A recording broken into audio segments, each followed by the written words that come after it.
A exceção nos leva então a entender o outro aspecto. Protege a parte inocente e condena a parte culpada. Agora veja que coisa importante. Perceba, se você comete adultério, deixa eu dizer isso com todas as letras, isso vai contrário a tudo aquilo que você escuta lá fora, mas é o que a Bíblia diz, exatamente o que o Evangelho está dizendo. Se você comete adultério e há separação e você é a parte culpada, se você se casar com outra pessoa, você comete adultério. Apenas a parte inocente está livre para casar de novo. Porque na exceção está dizendo exatamente assim. Se você tirar a exceção, diz assim, eu porém vos digo, qualquer que repudiar sua mulher, tira a exceção, tira aí a parte do exceto, né? Qualquer que repudiar sua mulher, não é, a expõe a tornar-se adúltera. Qualquer um que repudiar sua mulher, a expõe a tornar-se adúltera. Consequentemente, aquele que casar com a repudiada comete adultério. Ela se expõe, ela é exposta ao adultério, e quem casar com ela também adultera. Entretanto, na cláusula de exceção fica claro o seguinte, ora, mas se for por essa razão, quem casar com ela não comete adultério. Só comete adultério se for um divórcio sem a cláusula de exceção. Se for pela cláusula de exceção, ela pode casar de novo e não vai estar cometendo pecado. Mas a parte culpada não poderá contrair novo matrimônio. Você sabe o que significa, irmãos, na prática? A quantidade de gente adulterando no nosso meio é muito forte. Pessoas que casaram 1, 2, 3 vezes, por qualquer razão se separaram. E agora vivem na igreja como se nada tivesse acontecido. Não têm a consciência que elas estão em adultério. A maldade do coração me leva ao adultério. O divórcio também conduz ao adultério. Quando não feito na cláusula de exceção, que é pela relação sexual ilícita. Pela relação sexual ilícita. É interessante que alguém vai dizer, então eu vou adulterar para poder me separar. Tudo bem, você pode adulterar, só tem um problema. A parte culpada não está apta ao casamento. Sim, a parte que está, a parte inocente, sim, ela está livre do novo matrimônio. Mas a parte culpada não está apta ao casamento. Esse assunto, nós vamos lidar com ele com muito mais detalhes, porque nós vamos analisar Mateus 19, e o Antigo Testamento, 1 Coríntios 7 também. Nós vamos lidar com esse assunto com mais detalhe no próximo domingo, se Deus permitir. Nós vamos trabalhar com alguns argumentos contrários, algumas ideias contrárias que tentam estabelecer um padrão de que hoje não pode casar em situação nenhuma, e outros que vão defender, não pode casar em situação nenhuma, e outros que defendem que na realidade eles podem casar em qualquer situação. Tem dois extremos. Tem um extremo que diz que não existe possibilidade de casar em nenhuma situação, nem inocente nem culpado, e tem outros que vão defender que na realidade pode casar em qualquer situação. Nós vamos analisar os dois casos à luz desses textos, tanto de Mateus 19 como 1 Coríntios 7, para poder chegar ao entendimento bíblico. Mas esse texto aqui, para nós, ele é suficiente para nos dizer exatamente esse princípio.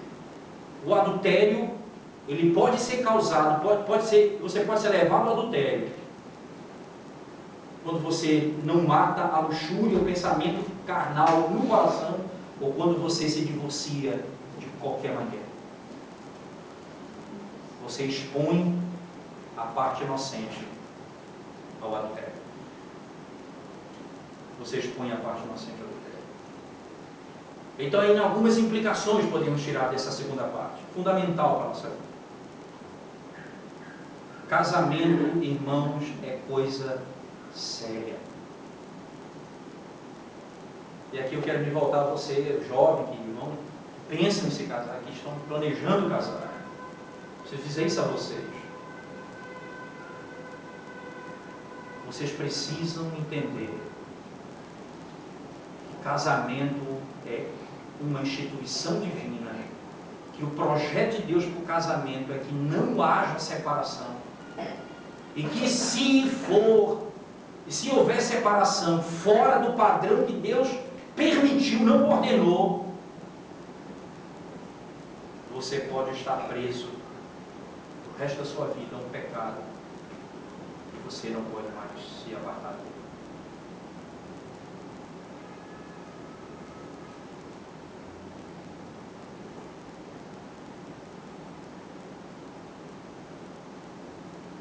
Quando você pensa em casar, você precisa pensar em duas coisas. Antes de casar,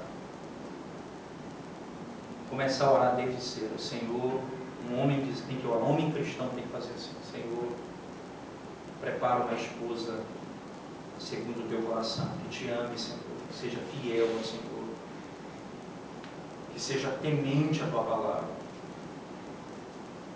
A mulher precisa orar. Senhor, me dá um marido que seja temente ao teu nome, fiel ao Senhor, trabalhador, um líder que governa a casa, um homem capaz.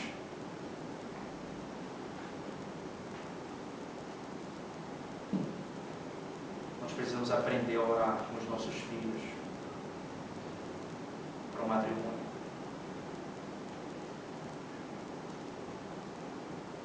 Desde cedo, quando meus filhos nasceram, primeiras orações durante algum tempo,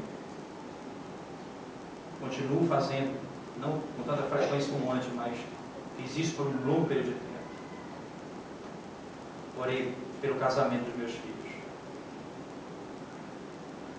Meus filhos eram crianças pequenas, eu pedi a Deus pelo casamento deles.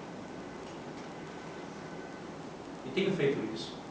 Eu queria desafiar os pais a fazerem isso. A orar pelo casamento dos seus filhos, desde já.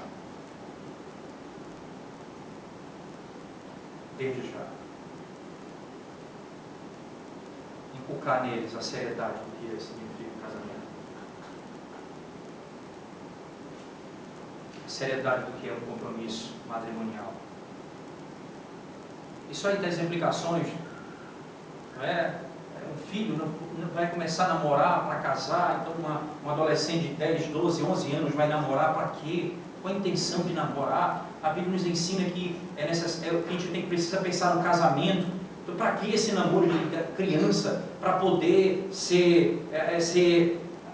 acontecer com ela o que deveria acontecer quando ela se casar, expor a criança ou adolescente a uma situação que não é da natureza do momento dela. Sejam aptos ao casamento, pensando no namoro.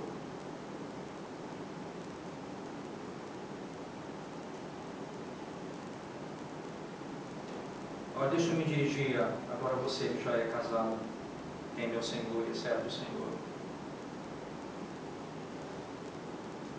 Talvez você esteja muitos anos de casamento, estresse, muito desgaste no relacionamento.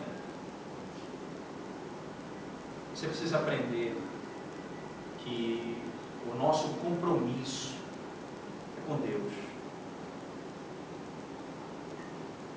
A nossa fidelidade a Deus. Se nós não entendemos isso, nós não vamos aprender a ser fiel e agir com fidelidade com o nosso cônjuge. Segundo, amor não é simplesmente sentimento de fogo, de paixão.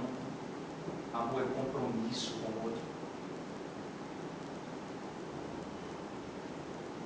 Amor é compromisso, não sentimento, que Jesus disse que nós devemos amar os nossos inimigos. Que sentimento eu tenho para com o inimigo?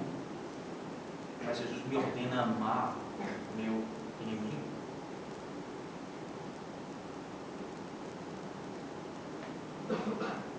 Você precisa aprender a ser fiel à mulher da sua mocidade, no pensamento, no coração, nas palavras. A mulher da sua mocidade.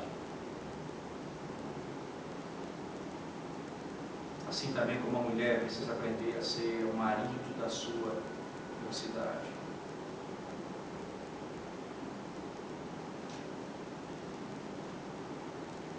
Graças a Deus, irmãos, que apesar da dureza, da profundidade do mandamento do Senhor Jesus Cristo,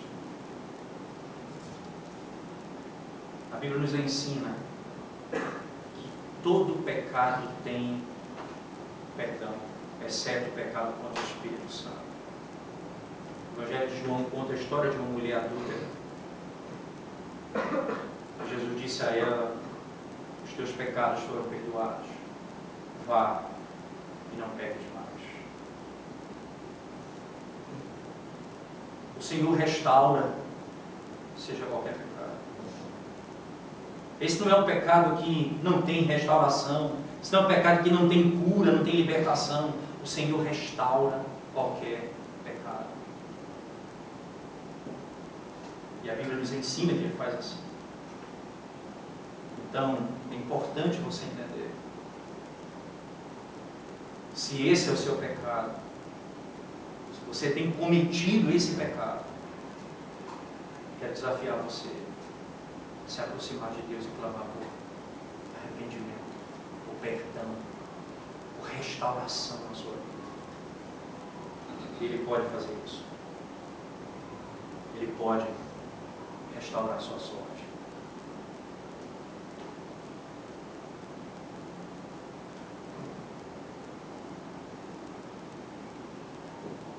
E aprender a perdoar talvez seja a parte mais complicada, a parte inocente no adultério. Mas não é difícil para quem tem a visão correta do reino de Deus, para quem entende o que Cristo fez quando nós não tínhamos nenhum mérito para ser restaurado, salvo, perdoado, e nós fomos. Nós também deveríamos perdoar a parte arrependida que adulterou. A parte arrependida que adulterou. E evitar o divórcio. E evitar a separação. Então a restauração, ela sempre é obra de Cristo, obra de Deus, obra da redenção, a obra da Trindade.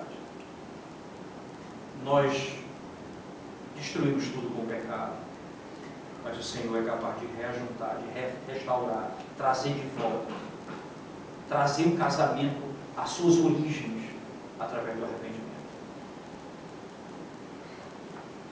Porque o Senhor é poderoso para fazer assim.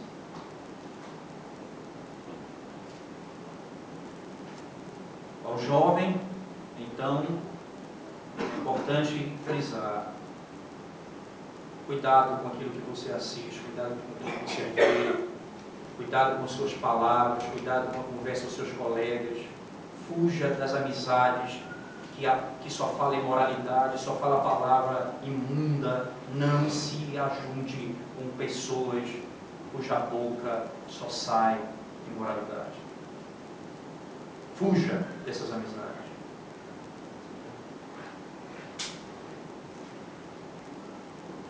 Aos casados, nutram no seu coração a pureza,